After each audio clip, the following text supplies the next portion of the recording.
कल जो हुआ था पैराग्राफ, अंत में उसको पढ़ के आगे बढ़ेंगे।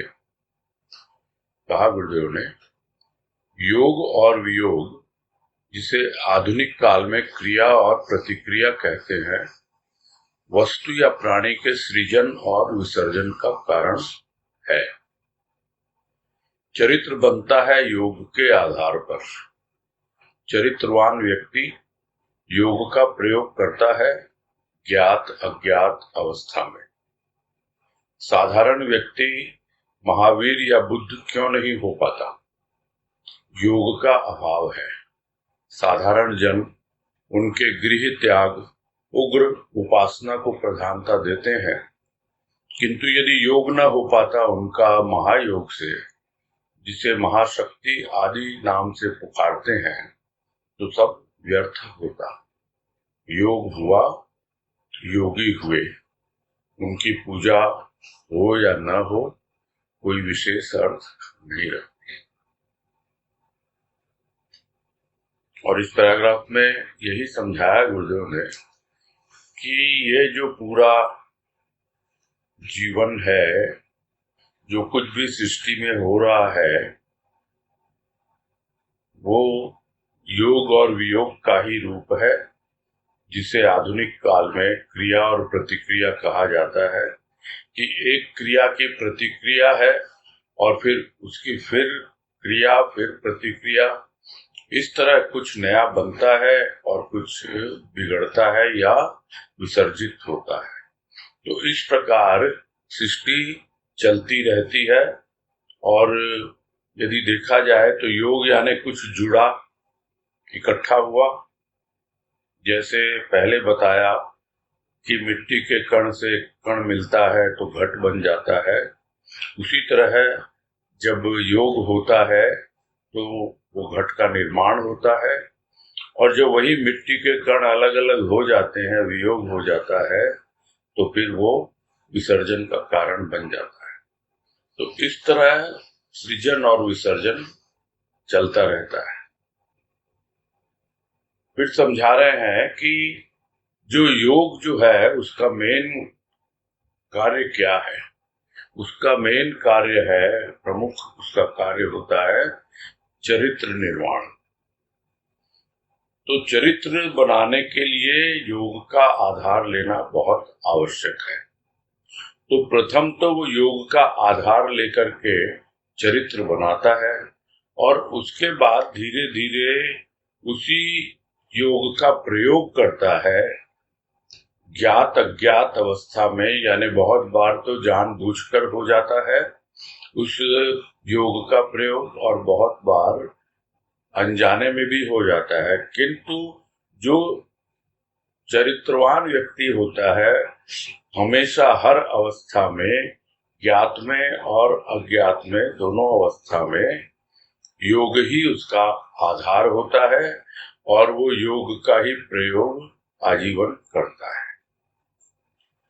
और फिर उदाहरण लिया गुरुदेव ने महावीर और बुद्ध का, कि लोग जो है उन्होंने घर छोड़ दिया, राजपाट छोड़ दिया और जंगल में चले गए, इतनी कठिन साधना की। इन सब बातों के ऊपर तो लोग ध्यान देते हैं और उसको महत्व भी देते हैं, किंतु यदि ये सब करने के बावजूद उनका योग नहीं हो पाता उस महाशक्ति से, जिसे महायोग कहें या महाशक्ति कहें, तो फिर उनकी साधना, उनकी उपासना, उनका घर छोड़ना, ये सब तो व्यर्थ हो जाता। तो जब तक योग नहीं होता है तब तक हमें उस क्रिया को या उस रूप को जो हमने धारण किया है या अपनाया है, उसमें लगे रहना पड़ता है। यही समझा रहे हैं कि जब तक आप अंतिम अवस्था तक न पहुंच जाओ जिससे आप योग करना चाहते हो, और आप योग करना चाहते हो महायोग से, जो जब तक वहां नहीं पहुंच जाएंगे तब तक न तो आपको शांति मिलती है, और न ही आपका जितना कुछ जीवन धारण करना, धर्म कर्म करना, ये सब काम नहीं आता है। तो लोग भले ही उनको योगी कह के पुकारे या भगवान कह के पुकारे, उनकी पूजा करें या न करें, इसकी उन्हें कोई विशेष परवाह नहीं होती है। वो तो बस योग हो गया और योगी का रूप उनका सामने प्रकट हो गया और वो योगी कहलाए। इस प्रकार से चलता रहता है। आगे कह रहे हैं, योग में स्वतः शांति है। मन की विकलता योग के लिए बाधक है। मन की दृढ़ता तथा प्रसन्नता सहायक होती है योग के लिए। मन को एकाग्र करने के लिए जप तप लोग करते हैं, किंतु जब तक मन को रस नहीं मिलता तब तक क्रिया ही प्रधान कार्य की सिद्धि नहीं हो पाती। कुछ न कुछ राम के नाम पर करते रहना अच्छा है, किंतु रस कहाँ? रस के अभाव में प्रसन्नता कहाँ? प्रसन्नता के अभाव में प्रेम कहाँ? प्रेम के अभाव में योग कहाँ? योग के अभाव में शांति कहाँ? चिर शांति कहाँ? और इस पैराग्राफ की शुरुआत शांति से की और किस तरह उस शांति तक पहुंचा जाता है, या जिसे कहें कि चिर शांति तक पहुंचा जाता है, उसका पूरा का पूरा लेखा जोखा गुरुदेव ने हमारे सामने प्रस्तुत कर दिया है।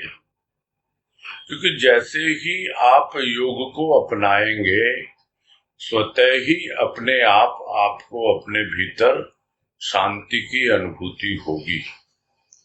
और कहना ना होगा, जो बार बार हम बात करते हैं कि यहाँ जिस योग की बात हो रही है वो भाव योग है।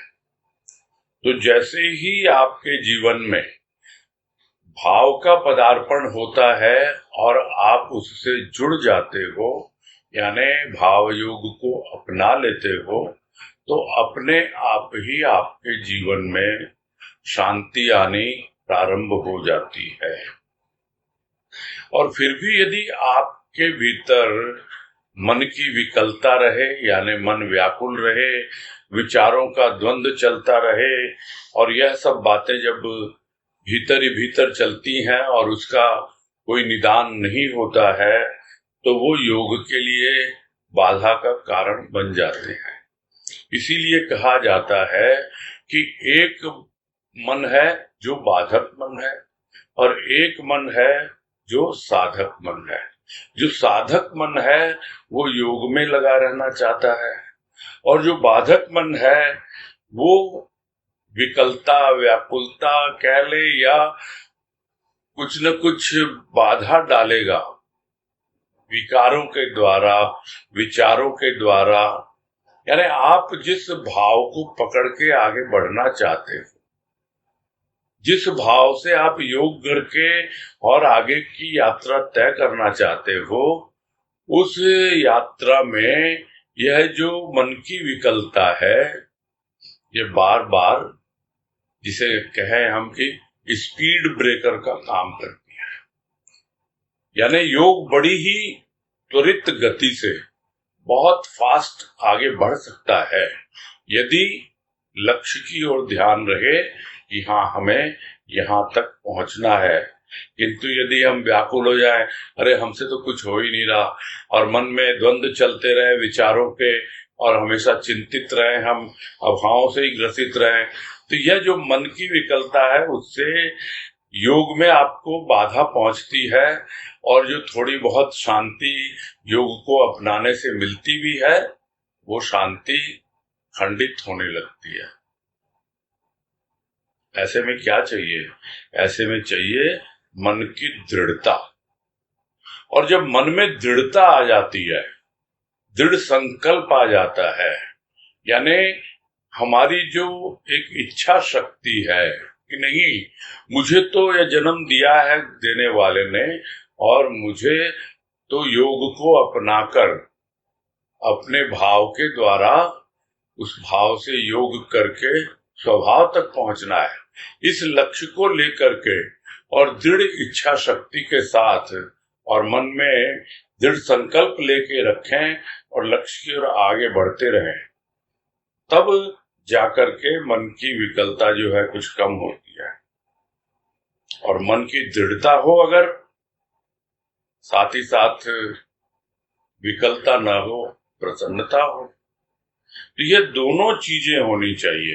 एक तो विल पावर होना चाहिए भीतर, मनोबल, कि मुझे क्या कमी है, मेरा प्रभु बलदेव हमेशा मुझे बल देता है, जब कभी भी मैं डगमगाता हूं मुझे संभाल ही नहीं लेता,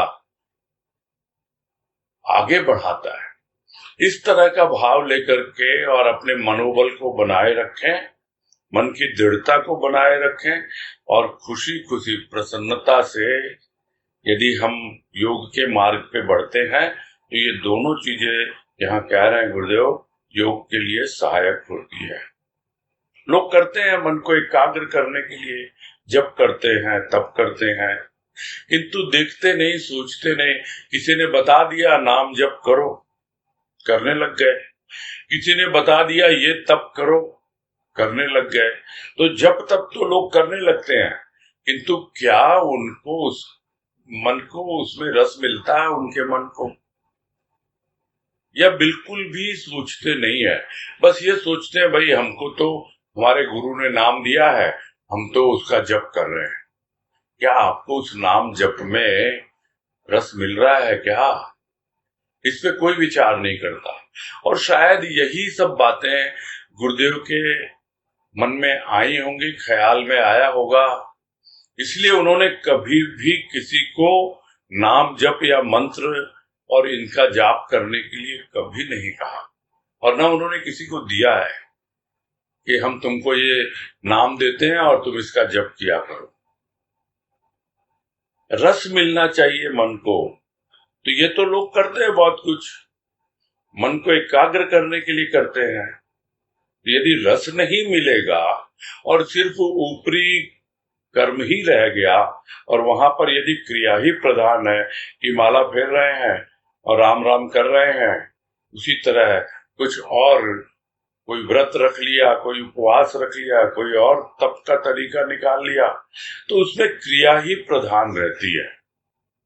और यदि क्रिया ही प्रधान है तो फिर आप जहां पहुंचना चाहते हो, यानी आपका साध्य क्या है? आपका साध्य है भाव के द्वारा स्वभाव तक पहुंचना। अभी आपने प्रारंभ किया है भाव से योग करना। तो यदि आप इस तरह से आगे नहीं बढ़ते तो आपके कार्य में बाधा पहुंचती है और कार्य की सिद्धि नहीं हो पाती है।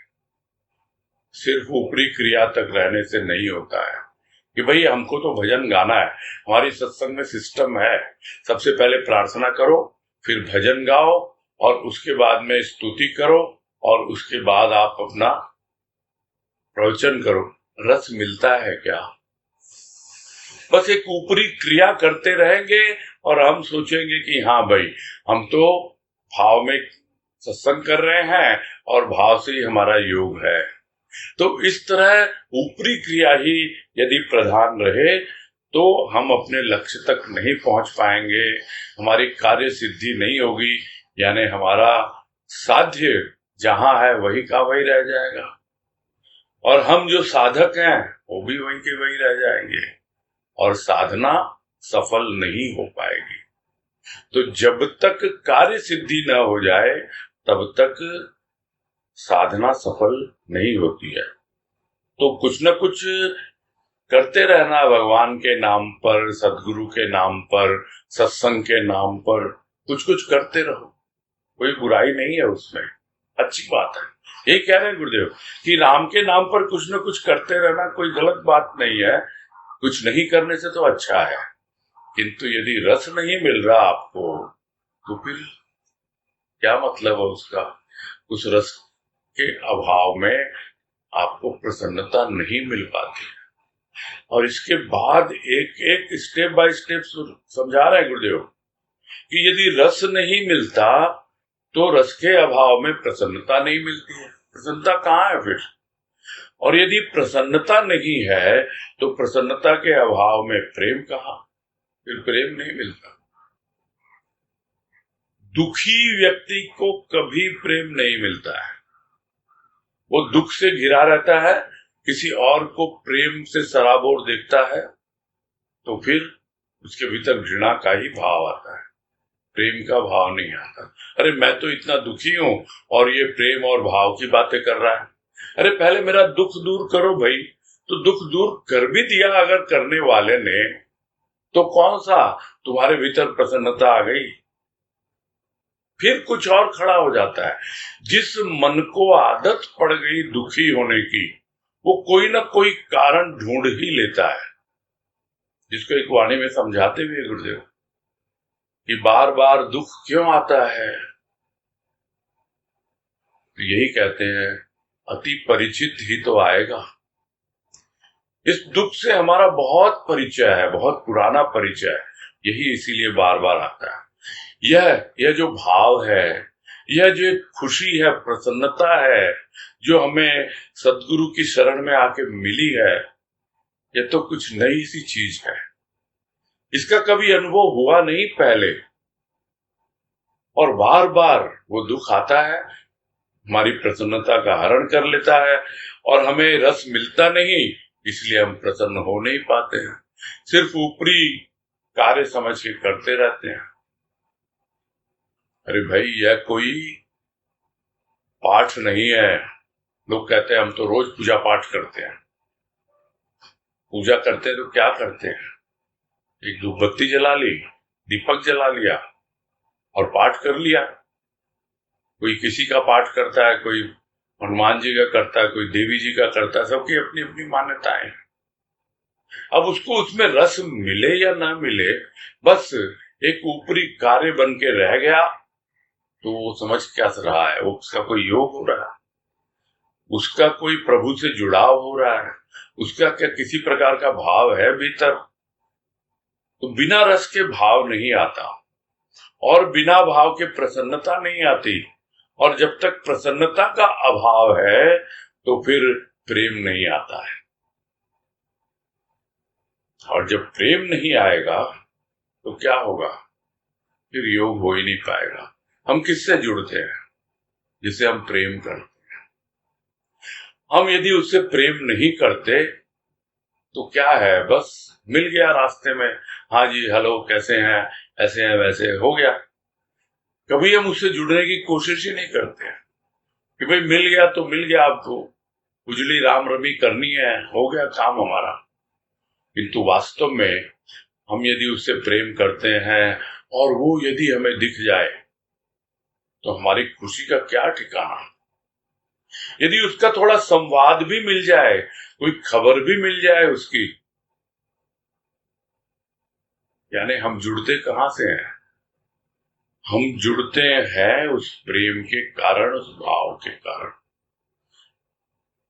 और जैसे जैसे हमारा प्रेम और भाव बढ़ता चला जाता है, हमारा उससे योग होता चला जाता है, और जब तक योग नहीं होगा तो योग के अभाव में चिर शांति कहाँ? तो चिर शांति तो मिलेगी। मिलेगी कब? जब योग महायोग में परिवर्तित हो जाएगा। और जब योग रहता है तो स्वतः ही शांति आती है। इस पैराग्राफ की प्रथम पंक्ति में गुरुदेव ने कहा कि योग में तो स्वतः शांति है। जब तक आप उससे जुड़े रहोगे, उस भाव में रहोगे, एकदम शांति रहेगी, बशर्ते आपको रस मिले। और रस मिलेगा, खुशी मिलेगी, अपने आप प्रेम लेके आएगा वो भाव, और अपने आप ही आपको शांति का अनुभव होगा। और इसका जब आपको बार बार अनुभव होता रहता है तो आप महायोग की ओर बढ़ते हैं, चिर शांति की ओर बढ़ते हैं। आगे कह रहे हैं, क्षण भंगुर शरीर का योग न हो सका महायोग से, आवागमन व्यर्थ। व्यर्थ को सार्थक बनाने के लिए ही योग परम आवश्यक है। बीज का भूमि से योग हुआ, स्नेह रूपी जल से बीज बीज ही न रहा, हो गया महावृक्ष। जीव शिव हो गया योग के कृपा बल से। और वही बात है, समझा रहे हैं कि निरर्थक है ये, पता नहीं कब शरीर नष्ट हो जाएगा। मुख से सब सुनते हैं, बोली हुई बात किसी ने मुख से कही और हम सुनते हैं ऐसा कि क्षण भंगुर है ये शरीर। क्या हमें कभी प्रतीत होता है कि जो श्वास आ रही है अभी भीतर, वो यदि भीतर की भीतर रह जाए तो, बाहर न निकले तो क्या हो? क्या हम इसको इमेजिन कर सकते हैं?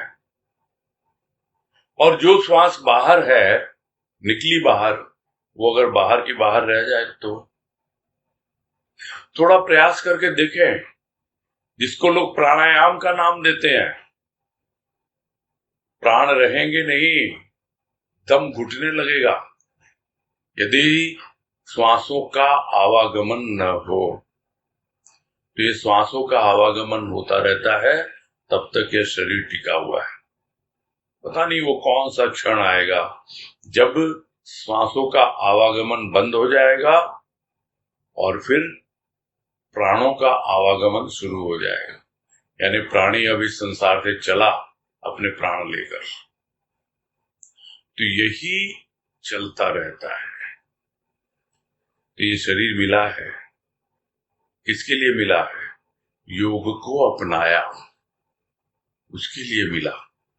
फिर उस योग के द्वारा महायोग तक पहुंचा तब, और नहीं तो ये आना और जाना, एक एक क्षण श्वासों का आना और जाना, ये भी व्यर्थ है। व्यर्थ में हम श्वास ले रहे हैं। आवागमन जो शरीर लेके आए और शरीर लेके जाएंगे, कहां जाएंगे? शरीर तो छोड़ ही जाएंगे। व्यर्थ है ये, यदि योग न हो सका महायोग से।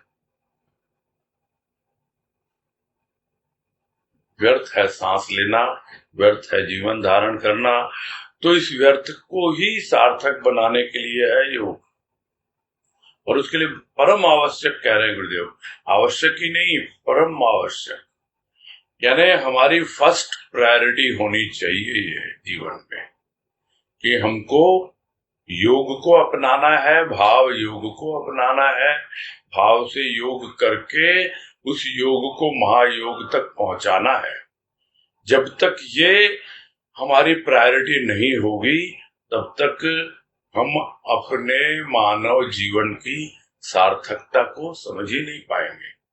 और जिस दिन समझ गए, सिर्फ समझने से नहीं होगा, कार्यान्वित करना होगा। और कार्यान्वित में भी सिर्फ कार्य करने से नहीं होगा, रूखे सूखे मन से नहीं होता है, रस मिलना चाहिए उसमें, और नहीं तो हम टिक ही नहीं पाएंगे। खुशी नहीं मिलती ना, वो काम ज्यादा दिन चलता नहीं है। जब रस नहीं मिलता तो प्रसन्नता नहीं मिलती, खुशी नहीं मिलती, फिर वापस फिर वही दुनियादारी। भाई हमारा मन तो उसी में लगता है, इस सत्संग में हमारा मन नहीं लगता है, तो फिर उसी में लग जाएंगे। तो अपनाया तो हमने, कोशिश भी की, किंतु क्या करें भैया, होता ही नहीं हमसे। कितना प्रयास कर लिया। तो जिसमें रस मिलता है, जिसमें भाव मिलता है, वो काम किया जाए, और नहीं तो बेकार है ये। थोड़ा सा भी अगर संपर्क में आएंगे ना उसके, इसको गुरुदेव उदाहरण यहां दे रहे हैं बीज का, कि बीज का भूमि से योग हुआ। यानी एक बार आपके भीतर जो बीज रूप में भाव की अनुभूति आ गई और आपका योग हो गया, आपके भीतर बैठ गया वो भाव आपके हृदय की भूमि में, और धीरे धीरे आप स्नेह रूपी जल से सिंचन किए जाओ उसका, प्रभु का प्रेम उड़ेलते जाओ उस पर। और इस प्रकार देखेंगे जैसे बीज बीज नहीं रहता, पौधा बनता है, इस तरह विकसित होता है, पौधा बनता है, वृक्ष बनता है। और यहाँ तो कह रहे हैं गुरुदेव, वृक्ष ही नहीं महावृक्ष बन गया, इतनी शाखा प्रशाखा हो गई उसकी। और यही तो है पूरी सृष्टि। पूरी सृष्टि में बीज रूप में है वो, और उसने योग किया। इसने, उस भाव ने, भाव बीज रूप में आया इस सृष्टि में और फैल गया चारों ओर। कोई ऐसी जगह नहीं जहां भाव नहीं, क्योंकि सृष्टि की रचना ही भाव से हुई है। ये भाव बीज रूप में विद्यमान है। हम सुनते हैं ना कि सृष्टिकर्ता के मन में क्या भाव आया, मैं एक हूं अनेक हो जाऊं। यानी वो एक का भाव अब अनेकों में परिवर्तित हो रहा है। यह है बीज का वृक्ष में परिवर्तित होना, और धीरे धीरे महावृक्ष बन जाता है। और जब जो ब्रह्मांड में हो रहा है उसको जब पिंड में अनुभव करता है प्राणी, जो जीव भाव में जी रहा होता है, धीरे धीरे उसकी यात्रा शिव भाव की ओर होती है। और जब पूरी तरह उस महाशक्ति से योग हो जाता है, तब वो जीव जीव नहीं रहता, वो शिव हो जाता है। किसके द्वारा? योग के कृपा बल से। यानी योग, वो भाव योग कृपा करता है। भाव योगी का रूप है भाव। वो भाव कृपा करता है, और वो कृपा का बल जो मिलता है, भाव की जो कृपा हम पर होती है, तब हम क्या बोलेंगे? हम किससे प्रेम करते हैं? लोग कहेंगे हम तो सदगुरु से प्रेम करते हैं। सदगुरु का रूप क्या है? यही बता रहे हैं, भाव है उसका रूप, और उसकी की कृपा है। जो सदगुरु की कृपा हम कहते हैं, वो भाव की कृपा है। तो हमें किससे प्रेम है, किससे प्यार है? हमें सदगुरु से प्यार है, यानी हमें भाव से प्यार है। तेरे भाव से मुझे प्यार है, मेरा यही तो संसार है। बहती हुई इस धार में मेरा यही तो आधार है। तो यह है भाव की कृपा का बल। जब प्राणी को अनुभव में आने लगता है, और फिर वो वर्णन करता है अपने पूरे भजन में कि भाव ने मुझे क्या क्या नहीं किया, किस ढंग से भाव की कृपा का बल मुझे मिला है, और किस तरह से मैं जीव से शिव की यात्रा कर रहा हूं।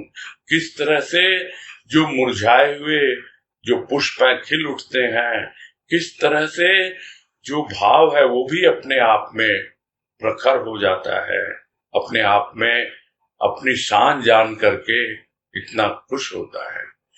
यानी जब प्राणी को अपने भीतर योग और महायोग का मिलन होते हुए पाता है प्राणी, तब वो समझ पाता है। जिसकी बात हम लोग करते रहते हैं कि जीव और शिव एकाकार हो जाते हैं। किसके बल पे? योग की कृपा के बल पर, उस भाव योग की कृपा के बल। आगे कह रहे हैं, यौगिक चमत्कार देखकर मनुष्य आज भी आश्चर्य के सागर में गोता लगाने लगता है। ये चमत्कार कष्ट साध्य अवश्य हैं, किंतु ये चमत्कार यहीं तक प्रसिद्धि प्रशंसा के कारण बनते हैं, शाश्वत शांति के कारण नहीं। मनुष्य आज भी अबोध बालक है, वह इन यौगिक चमत्कारों के सम्मुख नतमस्तक हो जाता है। किंतु जिस योग की चर्चा की जा रही है, वह चमत्कार का कारण नहीं बनता, मानसिक शांति प्रदाता है। मनुष्य आज भी प्रदर्शन में लगा है, आत्मदर्शन में नहीं। सब कुछ पाकर ही कुछ पाता है, जब तक आत्म संतोष, आत्मदर्शन कर नहीं पाता।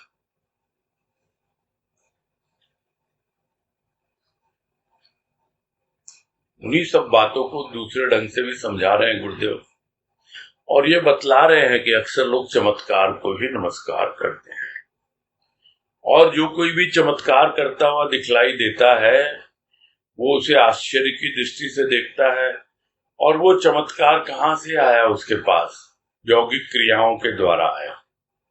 तो यौगिक चमत्कार देखकर मनुष्य बड़े आश्चर्य में पड़ जाता है। अच्छा, तो जो इन चमत्कारों को अपनाते हैं, कष्ट तो उनको बहुत होता है, बहुत शारीरिक श्रम करना पड़ता है उनको, बहुत साधना करनी पड़ती है, यदि हम उसे साधना का नाम दें, यानी वो कष्ट साध्य है उनका ये यौगिक चमत्कार, और उसके लिए बहुत कठिन साधना उनको करनी पड़ती है। किंतु है क्या वास्तव में? अरे चमत्कार तो ठीक है, नाम मिलता है, लोग नमस्कार करते हैं उसको प्रसिद्धि मिलती है, प्रशंसा मिलती है, किंतु कहां तक? बस इसी दुनिया में, इसी संसार में, बस इससे ज्यादा नहीं। उसको स्वयं को तो शांति मिलेगी नहीं। और जो कोई उन चमत्कारों में उलझता है उनको भी शांति नहीं मिलती है। और शाश्वत शांति, यानी वो शांति जो हमेशा बनी रहे, उसका कारण तो बन ही नहीं सकते। प्रशंसा का कारण बन सकते हैं, प्रसिद्धि का कारण बन सकते हैं, किंतु शांति का कारण नहीं बन सकते। और साधारण प्राणी कुछ समझता नहीं है, वो बिल्कुल अबोध बालक की तरह इन चमत्कारों को देखता है और उनको नमस्कार करता है, नतमस्तक हो जाता है और उन्हीं की पूजा करने लगता है जो कुछ चमत्कार दिखलाते हैं। किंतु यहाँ कह रहे हैं, जिस योग की बातें हम कर रहे हैं, जो शुरू से समझाया गुरुदेव ने, और बार बार उसको मेंशन भी किया जाता है कि जिस योग की बातें की जा रही है यहाँ पर, वो चमत्कार से उसका कोई लेना देना नहीं है।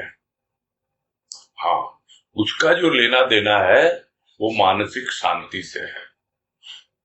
यदि हमें मानसिक शांति न मिले तो हमें समझना चाहिए कि हमने उस भाव योग को सही ढंग से अपनाया नहीं है।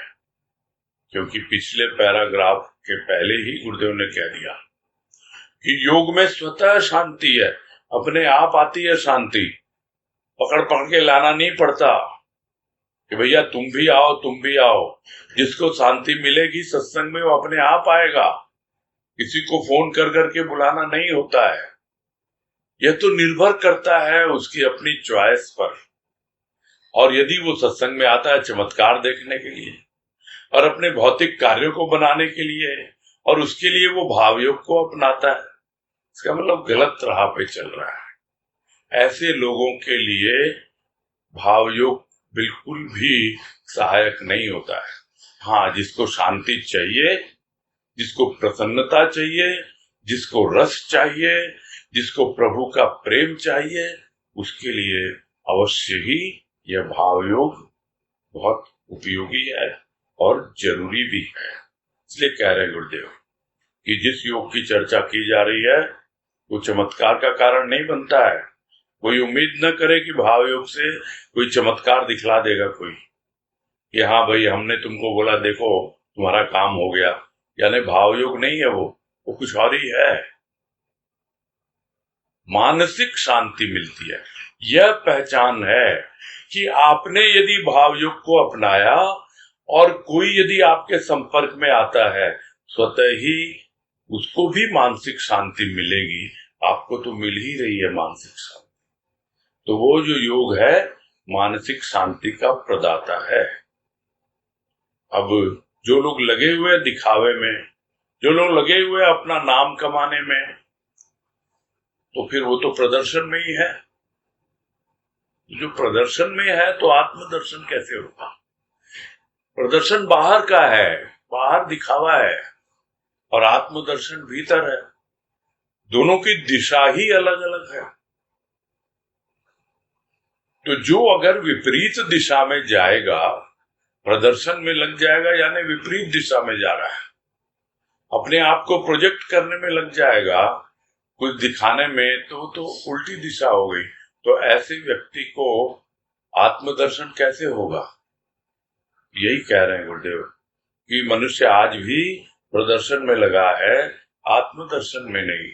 जरूरत क्या है भाई? सब तो मिल रहा है, ख्याति मिल रही है, प्रसिद्धि मिल रही है, प्रशंसा कर रहे हैं लोग, तुम्हारी तारीफ कर रहे हैं, इसके अलावा क्या चाहिए तुमको? किंतु जो आत्मदर्शन में लगता है उसको ये समझ में आता है कि हाँ, जब कुछ कुछ मुझे मिलने लगता है तब सब कुछ की अनुभूति होती है, यानी थोड़े से में भी लगता है कि हाँ, अब मुझे संतोष मिल रहा है। और धीरे धीरे जब उसको आत्मदर्शन हो जाता है तो सब कुछ पाकर ही लगता है कि हाँ, अब मुझे आत्म संतोष, आत्मदर्शन ये सब हो रहा है। और नहीं तो थोड़े से में ही अगर संतुष्ट होकर बैठ जाए कि हाँ भाई, हमने तो सतगुरु को अपना लिया, हमने तो भाव योग को अपना लिया और हो गया। नहीं, हमें तो आत्मदर्शन तक पहुंचना है। जब इस भाव में लगेंगे, और उसके पहले यदि हम सिद्धियों में उलझ गए और प्रदर्शन में लग गए तो फिर होगा नहीं। तो सब कुछ पाकर ही बात बनती है, अन्यथा आत्मसंतोष और आत्मदर्शन कर नहीं पाएगा प्राणी। आगे कह रहे हैं, चमत्कार क्या मानसिक शांति दे सके? यदि नहीं तो क्यों काया कष्ट उठाया, क्यों अमूल्य समय यूं ही बिताया? प्रकृति के रहस्य अनोखे, जब मनुष्य इन चमत्कारी योग को अपनाता है तो उसका नाता प्रकृति के खेल तक ही रह जाता है। शांति संतोष कहां? युग के युग बीते, मनुष्य का बचपन न गया। यौगिक चमत्कार को नमस्कार करना बचपन नहीं तो क्या है? मनुष्य की साधारण बुद्धि शीघ्र ही धोखे में आ जाती है। ब्रह्म ईश्वर की उपासना करने वाला भी यदि इन चमत्कारों को प्रधानता देने लगा तो अन्य जनों की अवस्था क्या होगी? समय का सदुपयोग सत चिंतन में है, न कि इन चमत्कारों की प्राप्ति में है। और इस पैराग्राफ में और अच्छी तरह समझा दे रहे हैं कि ये चमत्कार किस प्रकार से हमें आगे बढ़ने से रोकते हैं। चमत्कार दिखलाना वो तो बहुत बाद की बात है। चमत्कार को नमस्कार करना जो प्रारंभ में ही शुरू हो जाता है वो भी बिल्कुल आगे बढ़ने नहीं देता हमको। हमें बिल्कुल भी मानसिक शांति नहीं मिलती है। जरा विचार करें, क्या ये मानसिक शांति दे पाते हैं चमत्कार? नहीं देते हैं। तो फिर भाई तुम क्यों इस राह पे आगे बढ़े? इतना कष्ट भी उठाया, कष्ट साध्य है चमत्कार की जो दिशा है, और उसके योगिक क्रिया में यदि आप लग रहे हो तो बहुत तकलीफ होती है। यदि नहीं मानसिक शांति मिली, और आपका लक्ष्य क्या है? मानसिक शांति, और उसके द्वारा चिर शांति तक पहुंचना, तो आप यदि इसी में उलझे रहे चमत्कारों में, तो आपने अपना जो कीमती समय था वैसे ही बेकार न जीवन आपने बिता दिया। कि कोई चमत्कार कर देगा बाबा, कोई चमत्कार कर देंगे गुरुदेव, और होते रहे हैं, ऐसा नहीं है। किंतु उससे हमें क्या मिला? क्या हमें मानसिक शांति मिली? विचार करें, हम यही कह रहे हैं गुरुदेव। नहीं मिली तो फिर तुमने तो ऐसे ही अपना टाइम वेस्ट कर दिया, बेकार। और जो लोग कर रहे हैं इसके वो समझ नहीं पाते हैं कि ये सब प्रकृति के ही खेल है। वैसे अनोखे हैं प्रकृति के, और यह प्रकृति ही प्रकृति से व्यवहार करती है, वर्तन करती है। जिस तरह पहले बताया कि गुण ही गुणों से व्यवहार करते हैं, वैसे ही प्रकृति में अलग अलग गुण है, अलग अलग तरह की बातें हैं, और यही प्रकृति तक सीमित रह जाते हैं। ये तो जो भी चमत्कारी योग को अपनाता है उसका खेल जो है प्रकृति तक ही रहता है, उसका संबंध, उसका नाता, या यूं कहें उसका योग प्रकृति के खेलों तक ही सीमित रहता है, और वो इन्हीं खेलों में उलझा रहता है। न तो उसे शांति मिलती है न संतोष मिलता है। और यदि कोई कहे कि उसे आत्मसंतोष, आत्मदर्शन, ऐसी चिर शांति, यह सब बातें तो कोई मतलब ही नहीं है, उसके नजदीक भी नहीं फटक पाता, पहुंच पाता। तो कितने युग बीत गए हैं ये सब करते हुए, ये सब देखते हुए। करने वाले अपनी जगह है, क्योंकि उनको भीड़ पसंद है, लोग देखते हैं, वाहवाही करते हैं, ताली बजाते हैं। इतना ही नहीं, फॉलोअर बन जाते हैं उनके, पूजने लगते हैं उनको, क्योंकि उनको तो वही चाहिए। तो युग के युग बीत गए हैं, किंतु यह जो एक प्रकार का बचपना है मनुष्य का, ये आज तक भी नहीं गया, क्योंकि यह कुछ और नहीं है। यौगिक चमत्कार को नमस्कार करना ये बचपना ही है, और कुछ नहीं इससे ज्यादा। भाई ठीक है, साधारण प्राणी है, उसकी उतनी बुद्धि नहीं है, तो जो समझाता है उसकी बात तो समझे। गुरुदेव समझा रहे हैं सब बातें, और फिर भी हम उसी में उलझे रहते हैं। तो साधारण बुद्धि तो धोखे में आ जाती है जल्दी से, लेकिन जो किसकी उपासना कर रहा है, भगवान की, जो अपने आत्मदेव की उपासना कर रहा है, जो अपने भीतर छिपे हुए भगवान को पाना चाहता है, जो आत्म दर्शन करना चाहता है, इस तरह है ब्रह्म और ईश्वर की उपासना करने वाला भी यदि इन्हीं चमत्कारों में उलझा रहा, तो साधारण जन की तो बात ही क्या की जाए। क्या उनकी हालत होगी भाई। खुद ही भ्रम में हो तो दूसरों का भ्रम दूर कैसे होगा। और कहते हो ब्रह्म की बातें, ब्रह्म की बातें करके, उसकी उपासना करके, और आप चमत्कार के द्वारा समझते हो कि आप पहुंच जाओगे, कभी नहीं हो सकता। यही गुरुदेव कह रहे हैं कि वो भी यदि इन चमत्कारों को प्रधानता देने में लग गया तो फिर क्या होगी सबकी अवस्था। यही सब तो हो रहा है योग के नाम पर। जरा विचार करे प्राणी, किस प्रकार उसका समय बीत रहा है। न जाने कितने युग के युग बीत गए हैं, और आज भी वही बेवकूफियां करता चला आ रहा है।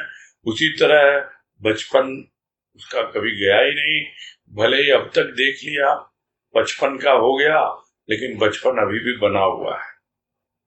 अभी भी अज्ञान उसका दूर हुआ नहीं, अभी भी भ्रम दूर हुआ नहीं, समझ में आया नहीं उसको कि मेरा समय कैसे बीत रहा है।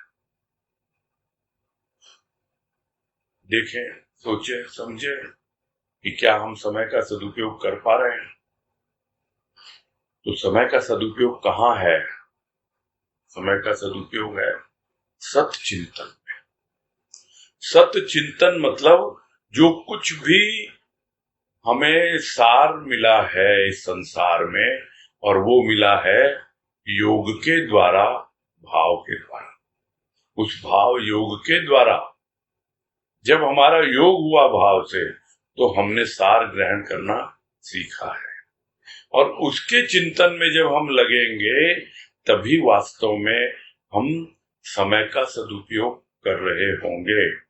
न कि इन चमत्कारों को देखने में, सुनने में और उसकी प्राप्ति में कि अरे ये तो इतना कुछ चमत्कार कर रहा है, मैं भी इसको अनुभव करूं, मैं भी साधना के द्वारा उस पथ को अपनाकर वहां पहुंच जाऊं। इनकी प्राप्ति में कुछ भी नहीं है। समय का हम दुरुपयोग ही कर रहे हैं। हाथ मलते रह जाएंगे, पूरा जीवन व्यतीत हो जाएगा, समय गुजर जाएगा, और न जाने फिर जब आएंगे तो क्या होगा। तो यह आवागमन बना ही रहेगा। तो मिला है जन्म, योग करें उस भाव से और उस भाव को महायोग तक पहुंचाए, यानी स्वभाव तक पहुंचाए, तब जाकर हम अपने समय का सदुपयोग कर पाएंगे। बस आज यही तक।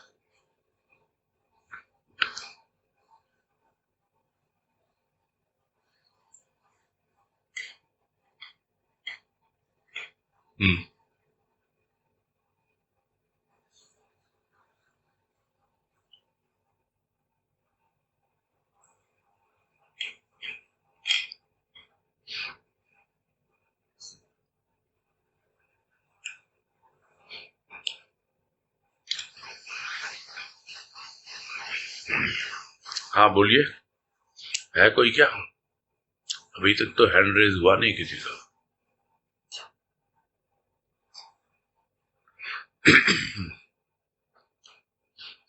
मधु मुंद्रा, हाँ बोलिए।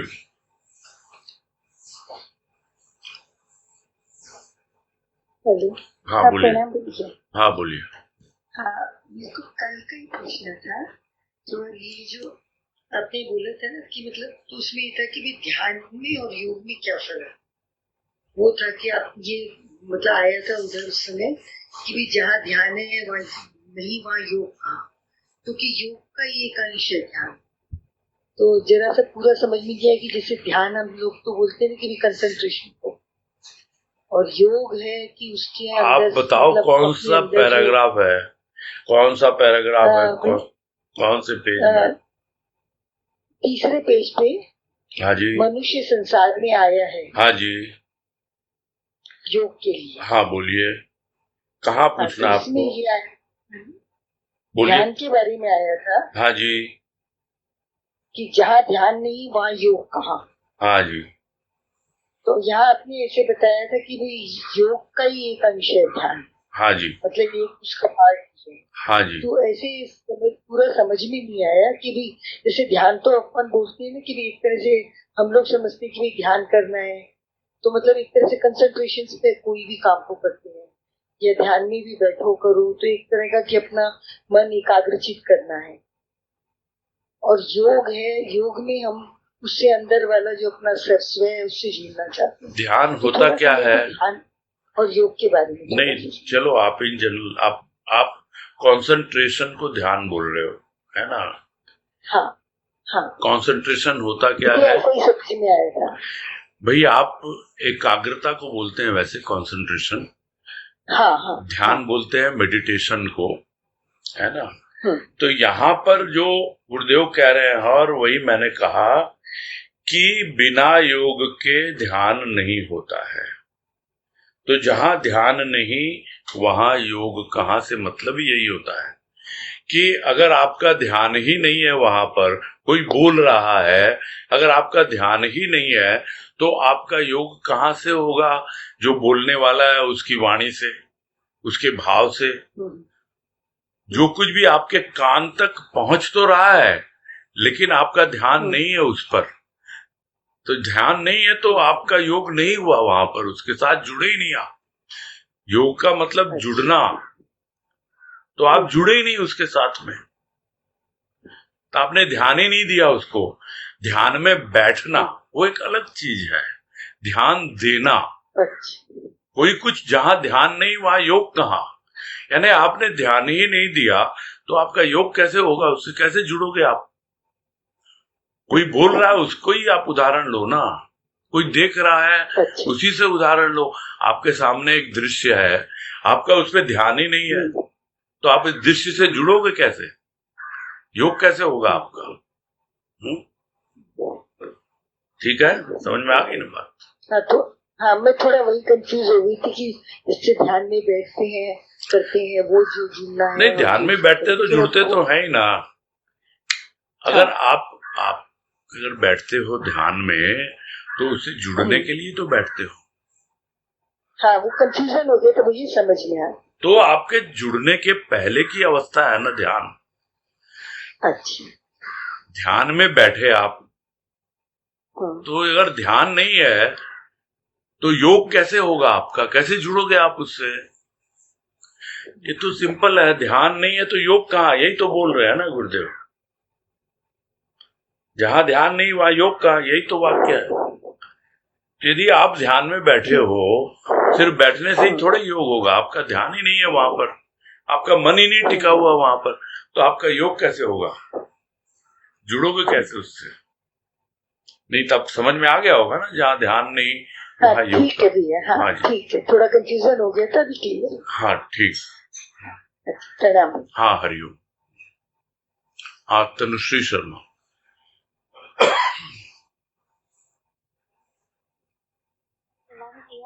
हाँ बोलो। एग्जैक्टली चमत्कार होता क्या है ये समझना था। मतलब बेसिकली हम जो समझते हैं उससे भी समझ में आता है कि जो चीज नेचर में नहीं होती है या यूजुअली लोग नहीं कर पाते हैं, वैसा कोई कर दे तो वो चमत्कार हो जाए। हाँ तो और एक प्रश्न सेकंड ये भी था कि चमत्कार जैसे सिर्फ प्रदर्शन के लिए हो, अब सामने वाला क्यों करे मालूम नहीं, लेकिन एक जनरल थिंकिंग ये होती है कि अगर कोई चमत्कार हमको दिखता है तो हमें मानते हैं कि उसमें कुछ ऐसी पावर है, कुछ सुपर नेचुरल या कुछ जो नॉर्मल लोगों में नहीं होती है, तो उसको अपने आप से बड़ा मानने लगते हैं जी होती है। हाँ वो आफ्टर ऑल है तो नेचर से ही रिलेटेड ना, दोनों ही बातें हैं। अगर किसी के पास सुपर नेचुरल पावर है तो उसने एक्वायर की है ना वो पावर, नेचर से रिलेटेड है, सुपर नेचुरल है बोलते हैं भाषा में, लेकिन यहाँ कह रहे हैं गुरुदेव कि वो प्रकृति के ही खेल है। तो जो चमत्कारी योगी है, जो चमत्कार योग को अपनाता है, उसका नाता, उसका संबंध प्रकृति के खेल तक ही रहता है, उससे ज्यादा नहीं होता है। और स्वाभाविक है कि जो भी हमारी एक्सपेक्टेशन होती है वो एक नॉर्मल वे में होती है, प्राकृतिक होती है। हम देखते हैं कि हाँ भाई, हम अगर पानी पे चलने की कोशिश करेंगे तो हम पानी में डूब जाएंगे, लेकिन कुछ लोग यौगिक क्रिया के द्वारा उसको साध लेते हैं, और उसको साध लेते हैं, पानी पे चलते भी हैं, चल के इस पार से उस पार पहुंच जाते हैं। तो ऐसा ही कोई योगी आया था, मुझे बोलते बोलते एक घटनाक्रम याद आ गया जो पढ़ा हुआ है रामकृष्ण परमहंस के जीवनी में, कि ऐसे ही कोई आ गया था योगी, चमत्कारी योगी रामकृष्ण परमहंस के सामने, और बोलो बोल भाई क्या बात है? नहीं नहीं महाराज, मैं ऐसे ही पानी पे चल के उस पार जा सकता हूँ, और गंगा के किनारे था ही उनका दक्षिणेश्वर में। बोले दिखा जरा। जा सकता हूँ, आ भी सकता हूँ, और बिल्कुल वो चल के गया और आ भी गया। बोले ठीक है, अब मैं जाता हूँ। रामकृष्ण परमहंस ने कहा मैं जाता हूँ। वो गए, नौका वाले को बुलाया, 4 आने पैसे दिए उसको, उस पार ले गया और इस पार वापस ले आया। बोले तुमने जो इतनी तपस्या की, इतना तप किया, इतना कुछ किया, शारीरिक कष्ट उठा के ये अर्जित किया तुमने, ये यौगिक क्रिया को, अप्राकृतिक चीज है ये, और तुमने इसको सिद्ध किया, उसकी क्या कीमत है? उसकी कीमत है मात्र 4 आने। यानी पूरा जीवन तुमने खपा दिया इसके लिए, 4 आने से ज्यादा कीमत नहीं है। तुमको कितनी मानसिक शांति मिली, तुमको कितनी भाव की अनुभूति, ये सब सोचता नहीं है प्राणी। सही बात है, होता तो है प्राकृतिक ही है, और इसीलिए लोग नमस्कार करते हैं उनको। लेकिन जिस योग की यहाँ बात हो रही है, यही कह रहे हैं जो वो मानसिक शांति उसका फोकस है, और वहां पर कोई भी चमत्कार की अगर आशा करे या चमत्कार पे ध्यान दे, तो इसका मतलब उसकी सोच में कहीं खोट है, यानी उसको अपनी सोच को ठीक करना चाहिए। चमत्कार नाम की कोई चीज होती ही नहीं है ऐसे व्यक्ति की नजर में। वो ये समझता है सब तो प्रकृति के खेल हैं और मुझे तो प्रकृति के खेलों में उलझना नहीं है, मुझे तो उसके परे जाना है। उसका लक्ष्य उसको पता होता है। एक और चीज भी कि जैसे हम जब भी ईश्वर या भगवान की कल्पना करते हैं तो हम एक ऑल पावरफुल के रूप में करते हैं जिसमें सारी शक्तियां हो। तो एक वो हो जाता है कि अगर हमको एक्सपेक्टेशन ये हो जाती है कि अगर स्थूल रूप में भी हमारे सामने है तो क्या वो सारी उसमें पावर्स हैं, तो एक वैसा एक वो बना हुआ है। नहीं, वो शरीर जब तक रहेगा वो प्रकृति के अधीन रहेगा ही, और वो अगर आप प्राकृतिक खेलों में उलझ जाएगा तो फिर उसका बेकार है उसकी साधना। उसने जो भी अचीव किया है वो कोई यूजलेस है, वो उलझता नहीं है, हो जाता है। जिसको बाबा कहा करते थे, कभी कभी कुछ बोल देते थे बाबा, एक बार बोल रहे थे, अरे ये तो प्रकृति का मनोविनोद है, प्रकृति मुझसे खेल करती है और अपने आप ही कुछ कर दिखाती है और तुम लोग इसको चमत्कार का नाम देते हो। वो कोई चमत्कार क्या है इसमें, ये प्रकृति का खेल है। तो जब तक शरीर में रहता है प्राणी वो उसमें उलझता भी नहीं है। गुरुदेव भी कहा करते थे, ये भी तुम लोग अलग अलग ढंग से एक्सपेक्ट करते हो, लेकिन जिस दिन यह शरीर नहीं रहेगा, यानी 3.5 हाथ का शरीर नहीं रहेगा, तब मैं सर्वव्यापी हो जाऊंगा, तब देखना तुम। तो उस रूप को समझना बहुत आवश्यक है। जब तक हम स्थूल रूप में बंधे रहेंगे, साकार तक ही सीमित रहेंगे, हम उससे आगे बढ़ नहीं पाएंगे। और जो लोग चमत्कार में उलझते हैं वो वास्तव में साकार से आगे बढ़ ही नहीं पाते हैं। यही है खेल और कुछ नहीं।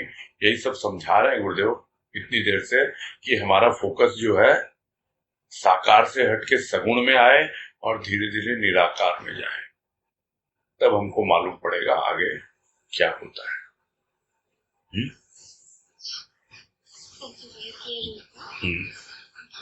हाँ, हरिओम।